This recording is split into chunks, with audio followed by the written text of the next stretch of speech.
Oke, sekarang kita beralih ke berita yang selanjutnya. JM Team, kali ini kita mau bahas Timnas Indonesia yang akhirnya punya Dirtek yang selama ini dinanti-nantikan. Bukan nama besar, tapi punya CV yang cukup mentereng sebenarnya, khususnya di Asia. Apakah Alexander Zwiers ini adalah sosok yang tepat? Pertama, aku mau nanya dulu, is it Zwiers atau Zwiers ya Bung Erwin? Zwiers. Kita ikut lidah Indonesia aja deh. Oh, oke. Gampangin aja. Boleh. Jadinya Alexander Zwiers. Alexander Zwiers. Oke. Kalau Indonesia Alexander Zwiers. Gak salah. Iya. Indonesia bagian tengah gitu. Zwiers ya, Alexander Zwiers. Kenapa ya akhirnya sosok Alexander Zwiers ini yang kemudian menjadi pilihan PSSI? Kalau dari kabar yang didapatkan sama Bung Erwin, seperti apa perannya juga selama ini, bagaimana sepak terjangnya di dunia persepak bolaan Asia? Biasanya kalau direktur teknik itu jarang yang ngetop, ya, bukan mantan pemain hebat gitu ya. Jarang banget gitu kita dengar direktur teknik itu misalnya Lothar Matthäus gitu, sekelas itu jarang gitu ya. Maradona gitu jarang.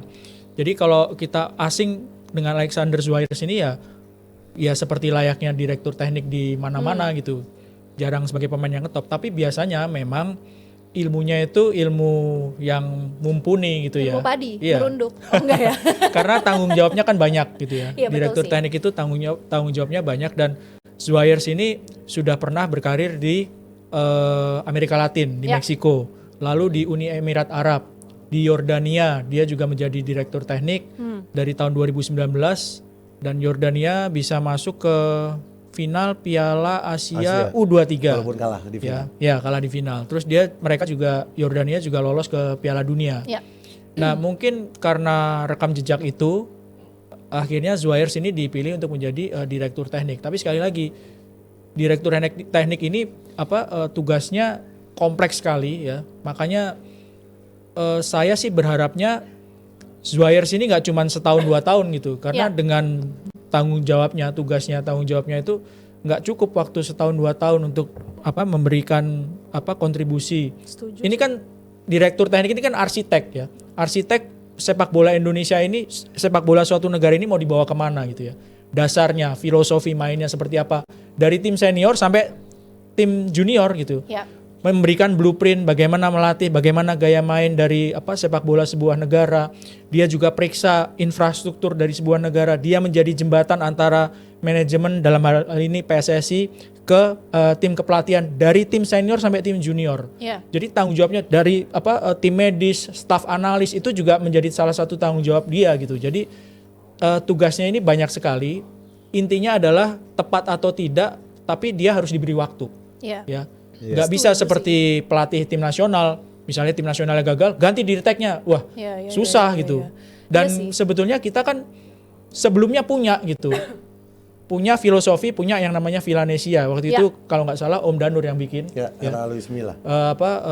Mantan gurunya Bung Supri waktu di Primavera, sama Luis Milla gitu. Itu pun juga kan belum terlalu diterapkan kalau menurut saya ya, tapi sudah diganti lagi gitu. Jadi perlu waktu karena tugasnya banyak sekali.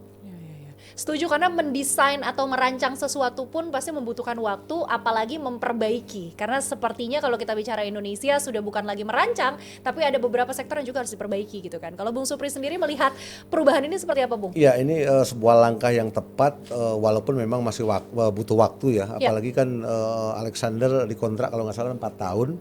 Kemudian yang perlu kita pahami bersama adalah membangun sepak bola itu tidak seperti yang kita lihat ya, bagaimana memasak Indomie 5-10 menit mateng ya.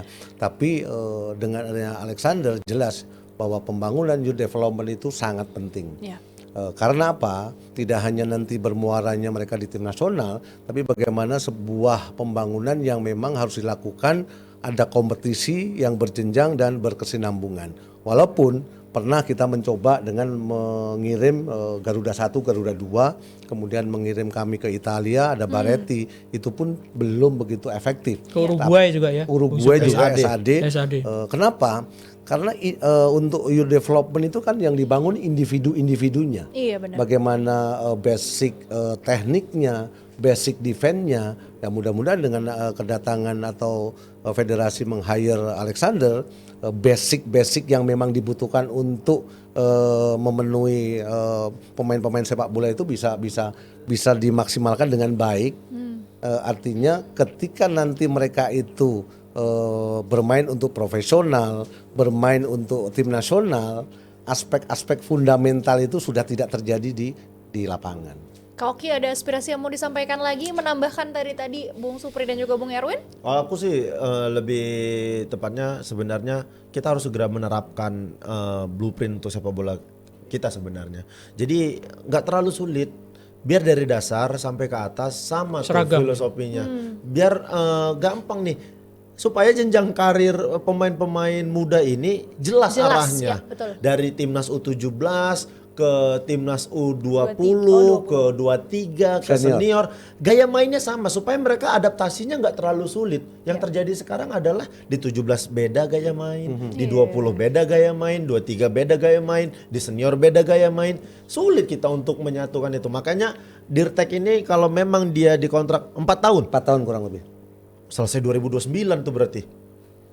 Selesai juga tuh nanti lagi ada kita nggak tahu ya nanti dia diperpanjang atau enggak setelah 4 tahun, tapi harapanku sih dia panjang. Jangan kalau sudah mulai misal nih di tahun keempat sudah mulai kelihatan nih bentuk dari sepak bola kita nih arahnya seperti apa, identitasnya udah mulai kebentuk, jangan langsung diganti. Kesulitan di kita adalah ganti kepengurusan, ganti juga pelatih semuanya. Karena ngerasa gini, aku nggak maulah keberhasilan ini karena keberhasilan yang lama, ini keberhasilan harus keberhasilan aku. Jadi harus diganti semua. Nggak bisa kayak gitu. Kita harus menurunkan ego semua segala macam untuk bangun sepak bola kita. Bener, karena ini bukan tentang individu ya, tapi tentang bagaimana persepak bolaan Indonesia bisa maju secara kolektif. Di berbagai tingkatannya gitu. Tapi ngomongin soal timnas ya, kalau nggak salah kan kemarin ngumumin uji coba ke Kuwait. Lawan Kuwait. Itu dibatalin ya? Batal.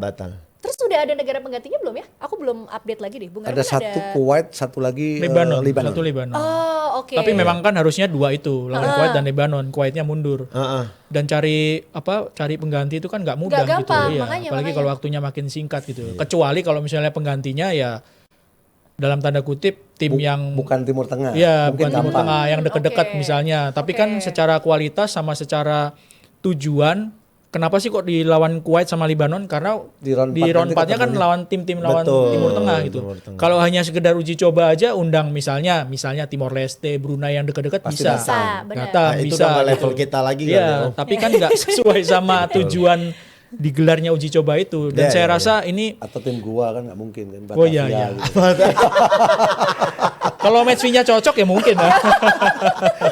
Tapi ini harus jadi concern loh. Iya dong. Kita jangan mau dilecehin seperti ini gitu.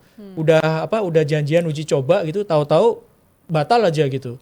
Harus ada tindak lanjut dari PSSI gitu supaya nggak ada tim yang seenaknya sendiri gitu kalau udah janjian mau uji coba gitu. Ini sih aku baca beberapa artikel, katanya sih gogonnya ya kalau dari ketua PSSI merasa batalnya itu karena dicurigai adanya sabotase. Apakah kira-kira betul demikian? Kak Oki dulu nih, kalau gosip-gosip seru banget sama Kak Oki. Kenceng dia. Kenceng banget. Kalau masalah sabotase kayaknya enggak ya, karena emang kita aja lawannya juga lawan yang kita tunggu emang kan. Kuwait tunggu gitu. Oh, oke. Kuwait tunggu. Sampai sekarang nggak dapat kabar. Ternyata mundur. Kita udah nunggu. Tapi buatku Kuwait harus kita blacklist dari jadwal uji coba. Kalau mereka coba ngajak kita, cari aja Indonesia yang lain gitu. Tapi kayaknya Lebanon cukup, tapi harus ada satu lagi tim penggantinya. Penggantinya. Nggak tahu ya alasan Kuwait apa. Nggak tahu lah ya, mungkin masalah sabotase. Apa yang mau disabotase juga? Apa Kuwait main di round 4 nggak? Enggak. Enggak. Jadi nggak ada alasan disabotase semua segala macam. Lebanon carilah yang sama secara permainan seperti tim-tim Timur Tengah lainnya. Semoga Harusnya sih ada pengganti ya. Harusnya Karena ya. Yang tadi Bung Erwin bilang kan juga nggak kerasa Sulit waktunya memang. jalan terus nih. Betul. Tapi di satu sisi bukan hal yang gampang untuk bisa dapetin negara pengganti secepat itu. Betul. Gitu. Oke. Takutnya makin mahal ya kan, Om. Kalau makin mepet waktunya. Makin mepet tiketnya makin mahal. Ya. Iya, tiket makin mahal nanti.